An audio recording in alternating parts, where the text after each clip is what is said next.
My dear students, so in the last class we have discussed the disadvantages of localization. Some of those disadvantages is already discussed in the last classes. Today's classes remaining the other disadvantages of the localization. So the fourth one, so the territorial division of labor is a dangerous, especially in terms of war or enmity.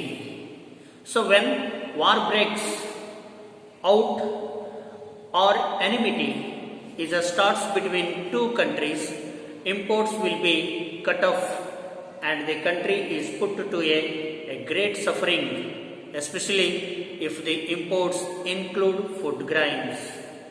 When war breaks out or enmity, so the starts between two countries, import will be cut off and the country is put to a great suffering, especially if the imports including food grains.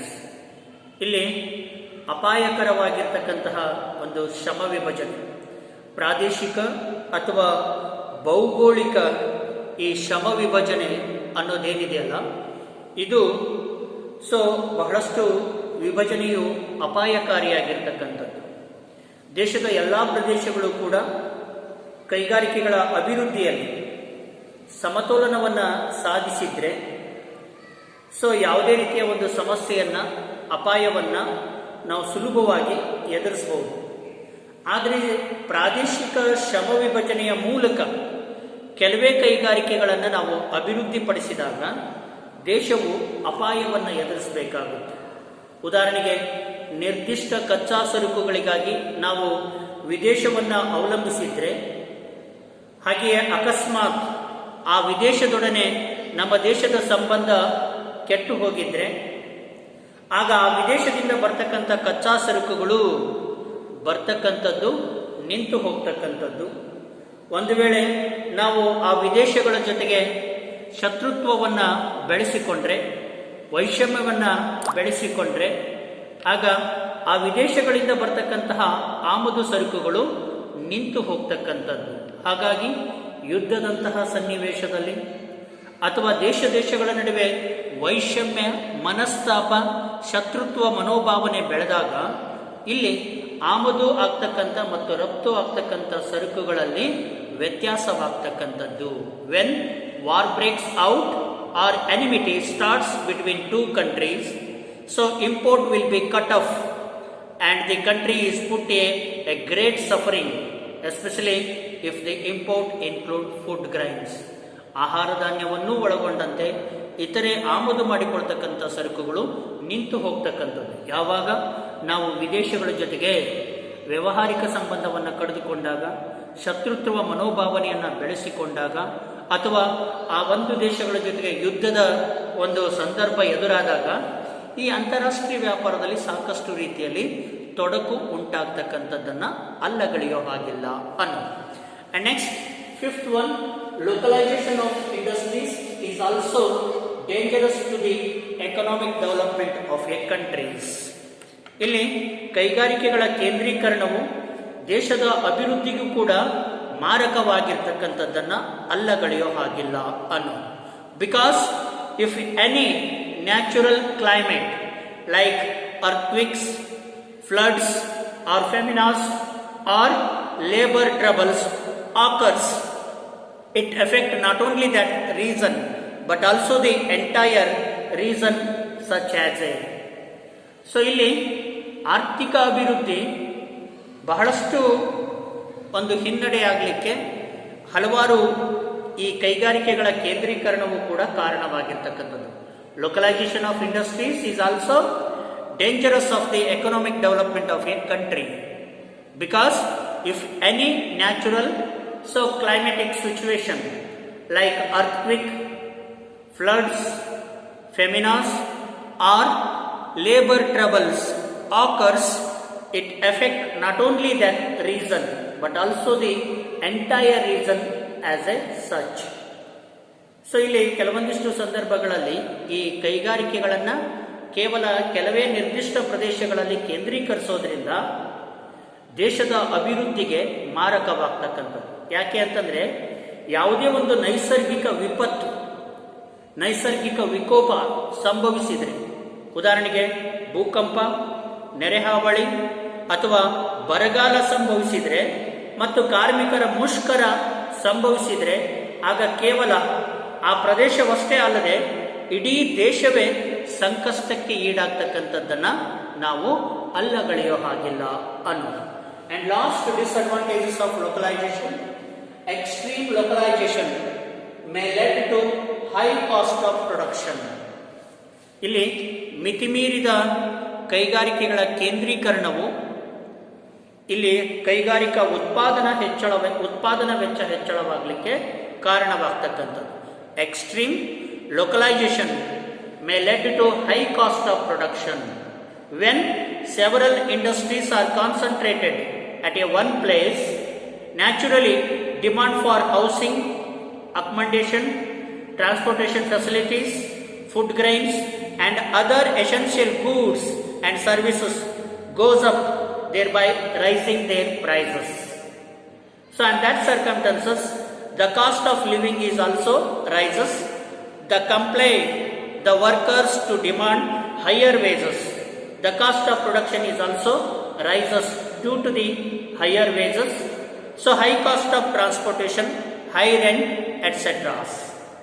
ಇಲ್ಲಿ ಕೈಗಾರಿಕೆಗಳು ಮಿತಿಮೀರಿದ ಕೇಂದ್ರೀಕರಣದಿಂದಾಗಿ ಆ ಒಂದು ನಿರ್ದಿಷ್ಟ ಪ್ರದೇಶಗಳಲ್ಲಿ ವಸತಿ ಸೌಕರ್ಯ ಸಮಸ್ಯೆ, ಸಾರಿಗೆ ಸೌಕರ್ಯ, ಆಹಾರ ಧಾನ್ಯ ಮತ್ತು ಇತರೆ ಜೀವನಾವಶ್ಯಕ ವಸ್ತುಗಳ ಬೇಡಿಕೆಯು ಒಂದೇ ಸಮನೆ ಅತ್ಯಧಿಕವಾಗ್ತಾ ಹೋಗ್ತಕ್ಕಂಥದ್ದು.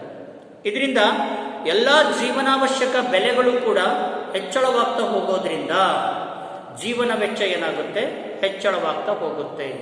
ಆಗ ಸಂಬಳ ಅಥವಾ ವೇತನ ಮಂಜೂರು ಪ್ರಮಾಣಗಳು ಅತ್ಯಧಿಕವಾಗ್ತಕ್ಕಂಥದ್ದು. ಯಾಕೆಂದರೆ ಇಲ್ಲಿ ಸರಕು ಸೇವೆಗಳ ಬೆಲೆಗಳು ಒಂದೇ ಸಮನೆ ಹೆಚ್ಚಳವಾಗಲಿಕ್ಕೆ ಪ್ರಾರಂಭಿಸಿದಾಗ, ಮನೆ ಬಾಡಿಗೆ ಹೆಚ್ಚಳವಾಗಲಿಕ್ಕೆ ಪ್ರಾರಂಭಿಸಿದಾಗ, ಸಾರಿಗೆ ವೆಚ್ಚ ಹೆಚ್ಚಳವಾಗಲಿಕ್ಕೆ ಪ್ರಾರಂಭಿಸಿದಾಗ ಆಗ ಕೂಲಿ ಕಾರ್ಮಿಕರು, ಕೈಗಾರಿಕೆಯಲ್ಲಿ ಕೆಲಸ ಮಾಡ್ತಕ್ಕಂಥ ಕಾರ್ಮಿಕರು ತಮ್ಮ ವೇತನವನ್ನು ಹೆಚ್ಚಳ ಮಾಡುವಂತೆ ಮಾಲೀಕರ ಮುಂದೆ ತಮ್ಮ ಬೇಡಿಕೆಯನ್ನು ಮಂಡಿಸ್ತಕ್ಕಂಥದ್ದು.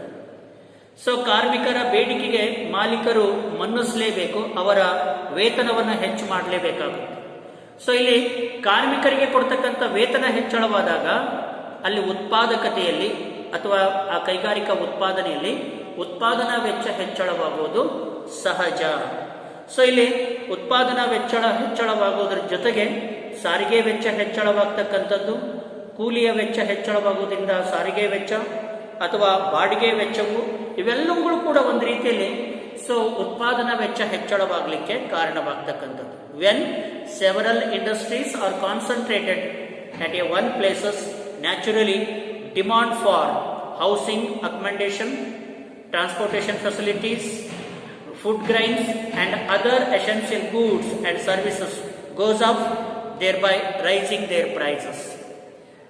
ಇಲ್ಲಿ ನಿರ್ದಿಷ್ಟ ಪ್ರದೇಶಗಳಲ್ಲಿ ಕೆಲವೇ ನಿರ್ದಿಷ್ಟ ಪ್ರದೇಶಗಳಲ್ಲಿ ಕೈಗಾರಿಕೆಗಳು ಕೇಂದ್ರೀಕರಣವಾದಾಗ ಇಲ್ಲಿ ವಸತಿಗೆ ಸಾಕಷ್ಟು ಬೇಡಿಕೆ ಬರ್ತಕ್ಕಂಥದ್ದು, ಸಾರಿಗೆ ಸೌಲಭ್ಯಗಳಿಗೆ ಬೇಡಿಕೆ ಹೆಚ್ಚಳವಾಗ್ತಕ್ಕಂಥದ್ದು, ಆಹಾರ ಧಾನ್ಯಗಳಿಗೆ ಬೇಡಿಕೆ ಹೆಚ್ಚಳವಾಗ್ತಕ್ಕಂಥದ್ದು, ಇತರೆ ಜೀವನಾವಶ್ಯಕ ವಸ್ತುಗಳ ಬೇಡಿಕೆ ಹೆಚ್ಚಳವಾಗುವುದರಿಂದ ಇಲ್ಲಿ ಆ ಎಲ್ಲ ವಸ್ತುಗಳ ಬೆಲೆಗಳು, ಸೌಲಭ್ಯಗಳ ಬೆಲೆಗಳು ಹೆಚ್ಚಳವಾಗ್ತಕ್ಕಂಥದ್ದು. ಆ ಮೂಲಕ ಜೀವನ ವೆಚ್ಚವೂ ಕೂಡ ಹೆಚ್ಚಳವಾಗ್ತಕ್ಕಂಥದ್ದು. The cost of living is also rises. The comply the workers to demand higher wages. ಯಾವಾಗ ಇವೆಲ್ಲ ಜೀವನಾವಶ್ಯಕ ಅಗತ್ಯತೆಗಳ ಬೆಲೆಗಳು ಹೆಚ್ಚಳವಾದಾಗ ಕಾರ್ಮಿಕರು ತಮ್ಮ ಕೂಲಿ ಅಥವಾ ವೇತನವನ್ನು ಹೆಚ್ಚಳ ಮಾಡುವಂತೆ ಬೇಡಿಕೆಯನ್ನು ಇಡ್ತಕ್ಕಂಥದ್ದು. The cost of production is also rises due to high wages.